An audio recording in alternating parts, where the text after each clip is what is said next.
Selamat petang saudara dan selamat malam bagi Anda yang berada di kawasan timur Indonesia.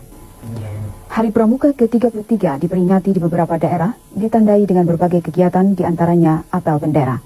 Sebuah perusahaan asing dan energi mendapat penghargaan keselamatan kerja bidang minyak dan gas bumi dari Menteri Pertambangan dan Energi IB Sujana.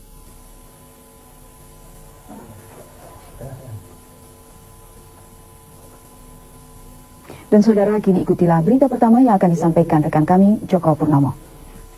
Para teladan dari 27 provinsi telah mengikuti pemilihan untuk tingkat nasional di Jakarta. Dengan predikat teladan nasional diharapkan di daerah nanti benar-benar dapat memberikan contoh dan panutan baik di lingkungan kerja maupun pada masyarakat. Menteri Negara Sekretaris Kabinet Saadilah Mursyid menyematkan penitik emas sebagai penghargaan kepada 3 pustakawan teladan tingkat nasional. Ketiga pustakawan teladan ini adalah hasil penyaringan melalui latihan dan pembinaan dari 27 pustakawan teladan dari seluruh Indonesia yang berada di Jakarta dalam rangka mengikuti kegiatan Hari Ulang Tahun Proklamasi Kemerdekaan RI yang ke-49. Ketiga pustakawan teladan ini adalah F.A. Wiranto SH dari Perpustakaan Universitas Katolik Sugio Pranoto Jawa Tengah sebagai teladan 1, sedangkan teladan 2 dan 3 masing-masing diperoleh Iwan Teo dari Perpustakaan Daerah Sumatera Utara dan Dr. Andes Ardi Siswanto dari UPT Perpustakaan IKIP Jakarta. Pemerintah Indonesia sangat menghargai perusahaan yang taat mematuhi peraturan jam kerja dan keselamatan kerja dalam melaksanakan tugasnya. Penghargaan ini tidak saja ditujukan kepada perusahaan nasional, tetapi juga bagi perusahaan asing yang bekerja dan menanamkan modalnya di Indonesia. PT Stanfek Indonesia dan Vaiko Indonesia yang merupakan 2 perusahaan kontrak production sharing dengan Pertamina adalah perusahaan yang memperoleh penghargaan keselamatan kerja bidang minyak dan gas bumi. Penghargaan ini diserahkan Menteri Pertambangan dan Energi IB Sujana kepada General Manager Stanfek Bert B. Zilliam dan Presiden Vaiko Indonesia Lutz Pakidadi di Jakarta. Dalam pekerjaannya selama 8 bulan, Stanfek menyelesaikan penyelidikan seismik meliputi 16.000 perekaman sepanjang 660 km lintasan di Sumatera Selatan. Sedangkan Vaiko Indonesia yang beroperasi di Kalimantan Timur, penyidikan seismik mencapai 650 km lintasan. Selama melakukan penyelidikan, kedua perusahaan tersebut tanpa kehilangan hari kerja dan tanpa kecelakaan kerja. Penghargaan untuk Stanfek berupa keselamatan kerja Mikas, kelas Patra Nirbaya Karya Pratama, dan untuk Vaiko Indonesia, Patra Nirbaya Karya Madya. Saudara, kondisi pasaran teh di Indonesia dan juga di dunia saat ini sedang mengalami kelesuan yang antara lain disebabkan terjadinya kelebihan produksi pada semester pertama 1994 sebanyak 20 juta kilogram. Penegasan ini dikemukakan Ketua Asosiasi Teh Indonesia RGS Surya Danuningrat pada jumpa pers yang membahas masalah pertehan hari ini di Jakarta. Menurut Ketua Asosiasi Teh Indonesia RGS Surya Danuningrat, usaha yang harus dilakukan adalah perbaikan mutu karena mutu teh yang baik masih terus dicari. Di samping itu, kita perlu memikirkan untuk mempertahankan atau menurunkan harga pokok. Ketua Asosiasi Teh Indonesia RGS Surya Danuningrat mengharapkan dengan adanya konsolidasi PTP 11, 12, dan 13 menjadi 1 dapat menurunkan overhead sehingga daya saing dapat lebih meningkat. Menurutnya, pelelangan teh masih akan terus dilakukan sehingga dapat menembus pasar dunia. Total produksi teh dunia saat ini diperkirakan mencapai 2 juta ton. Sedang kenaikan konsumsi tidak sebanding dengan kenaikan produksi. Lebih lanjut, Ketua Asosiasi Teh Indonesia mengharapkan dengan adanya konsolidasi PTP 11, 12, dan 13, pemantapan misi BUMN sebagai dinamisator pembangunan dan modernisasi pertanian dapat terlaksana. Sementara itu, kehilangan air pada saat distribusi di berbagai kota-kota besar di Indonesia rata-rata 35-40%. Padahal investasi untuk pengolahan air bersih dengan kapasitas 1 liter per detik biayanya mencapai 200 juta rupiah. Kehilangan air atau kebocoran ini antara lain disebabkan oleh pemasangan pipa yang salah, distribusinya masih menggunakan pipa lama, dan kelalaian bidang pengawasan lapangan. Guna mengatasi hal ini, para kontraktor bidang air yang tergabung dalam Akaindo terus melakukan berbagai peningkatan mutu dan kualitas para anggotanya yang saat ini berada di 22 provinsi di tanah air, khususnya dalam bidang pelatihan. Menurut Ketua Umum Akaindo, Insinyur Mulyadi Sastra Subrata di Jakarta kemarin, peningkatan pelatihan yang bekerja sama dengan Pusat Pembinaan dan Latihan Pusbinlat PU diharapkan dapat meningkatkan profesionalisme para anggota sehingga kebocoran yang masih cukup besar dapat ditekan sekecil mungkin. Akaindo yang berusia 11 tahun, pekerjaan utamanya meliputi perpipaan transmisi, distribusi, instalasi air, pengolahan air bersih, dan pengolahan air limbah. Saudara, berkaitan dengan peringatan Hari Kemerdekaan Republik Indonesia ke-49, berbagai kegiatan dilakukan seluruh bangsa Indonesia seperti halnya lomba lukis perjuangan yang berlangsung di Banjarmasin, Kalimantan Selatan. Melalui goresan-goresan yang ada dalam lukisan, tercermin rasa cinta dan kebanggaan dari para generasi muda terhadap para pejuang kemerdekaan bangsa. Lomba lukis tentang perjuangan yang diselenggarakan Bank Utama Cabang Banjarmasin ini, selain berkaitan dengan peringatan Hari Kemerdekaan Republik Indonesia, juga untuk meningkatkan kreativitas generasi muda.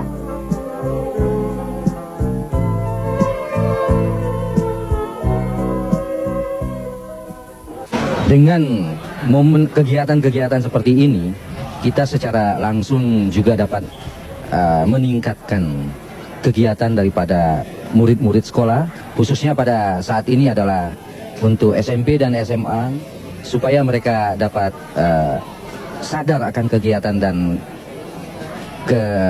kesenangan mereka sendiri. Saudara, 3 berita di lingkungan ABRI, yakni dari Irian Jaya, Bandung, dan Madura, Jawa Timur, segera akan disampaikan reporter kami.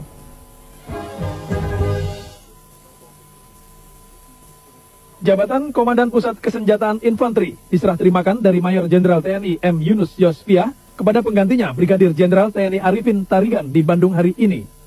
Kasat Jenderal TNI Wismoyo Arismunandar dalam sambutannya mengatakan, Pusat Kesenjataan Infanteri yang bertugas pokok melaksanakan pembinaan dan penyelenggaraan fungsi infanteri, lintas udara, intelijen, dan jasmani militer di lingkungan TNI Angkatan Darat mempunyai peran dan fungsi tanggung jawab yang tidak ringan.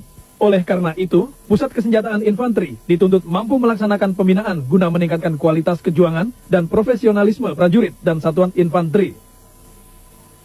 Hari ulang tahun Yonif 751 ke-30 diperingati dengan berbagai kegiatan antara lain cross country, halang rintang, menembak, anjang sana ke panti asuhan, dan rumah jompo serta karya bakti.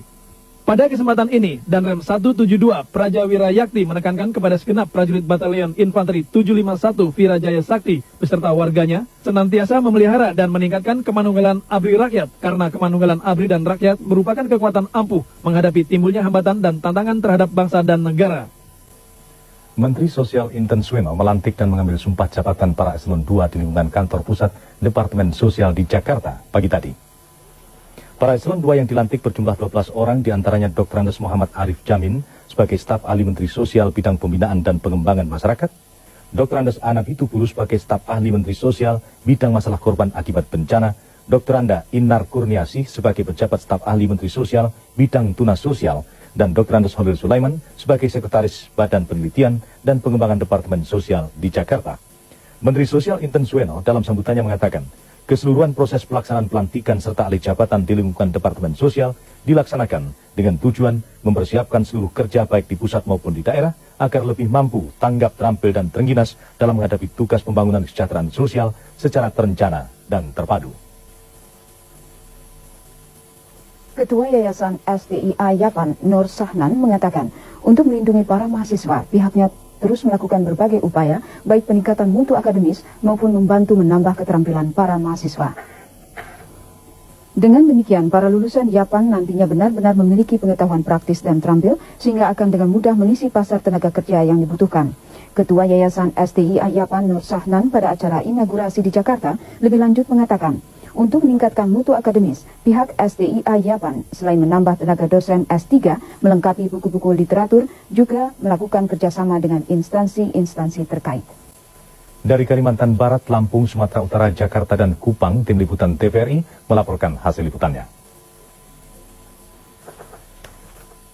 Alokasi dana pemerintah untuk pembangunan daerah Kalimantan Barat dalam tahun anggaran 93-94 mengalami kenaikan sebesar 44,77 miliar rupiah dibandingkan dengan tahun anggaran sebelumnya. Hal itu dikatakan Gubernur Kalimantan Barat Asfar Aswin dalam pertanggungjawabannya di depan sidang DPRD tingkat 1 yang dipimpin ketuanya Jimmy Muhammad Ibrahim di Pontianak, Kalimantan Barat. Gubernur Asfar Aswin menjelaskan dalam tahun anggaran 93-94 alokasi dana sebesar 426,50 miliar diprioritaskan untuk pembangunan pada sektor-sektor penunjang tri program utama pembangunan daerah. Segenap aparat sosial politik harus dapat menyatukan persepsi gerak langkah perangkat aparat pelaksana dalam menyukseskan pemilu tahun 1997 mendatang. Hal itu ditegaskan Wakil Gubernur Lampung Man Hasan pada pembukaan Santiaji Politik di Bandar Lampung. Santiaji Politik diikuti 50 peserta dari segenap aparat pembina politik di daerah dan aparat yang terkait baik di tingkat 1 maupun di tingkat 2. Santiaji ini dimaksudkan untuk menciptakan keseragaman sikap, situasi, dan kondisi yang kondusif untuk suksesnya penyelenggaraan pemilu tahun 1997. Saudara, kini kami sampaikan sebuah berita olahraga. 460 karyawan-karyawati Sekretariat Jenderal Departemen Pendidikan dan Kebudayaan mulai hari ini mengikuti pertandingan olahraga dibuka Sekjen Depdikbud Hasan Walinono. Pertandingan olahraga meliputi cabang tenis meja, tenis lapangan, bola voli, dan tarik tambang. Berolahraga menurut Sekjen Depdikbud Hasan Walinono merupakan kegiatan yang tidak dapat dipisahkan dari kehidupan manusia agar terjaga stamina saat melakukan pekerjaan di kantor. Dijelaskan juga agar setiap peserta hendaknya dapat menunjukkan ketangguhannya untuk meraih yang terbaik di cabangnya masing-masing sehingga dapat mewakili Depdikbud untuk pertandingan olahraga antar departemen. Pertandingan olahraga ini dilaksanakan untuk memperingati ulang tahun Korpri yang ke-23, ulang tahun perbukuan, serta ulang tahun kemerdekaan RI ke-49. Saudara, media massa harus menyadari akan tanggung jawabnya terhadap kepentingan bangsa dan negara, sesuai dengan falsafah penerangan. Demikian ditegaskan Menteri Harmoko pagi tadi pada Hari Bakti Penerangan di Jakarta. Lingkungan penting artinya bagi eksistensi dan kelangsungan hidup manusia. Karenanya jika terjadi sedikit kerusakan akan segera memicu reaksi global. Saudara, itulah dua topik berita yang dapat Anda ikuti pada siaran berita TVRI pukul 19 waktu Indonesia Barat. Atas perhatian Anda kami ucapkan terima kasih. Selamat petang dan selamat malam bagi pemirsa di kawasan Timur Indonesia.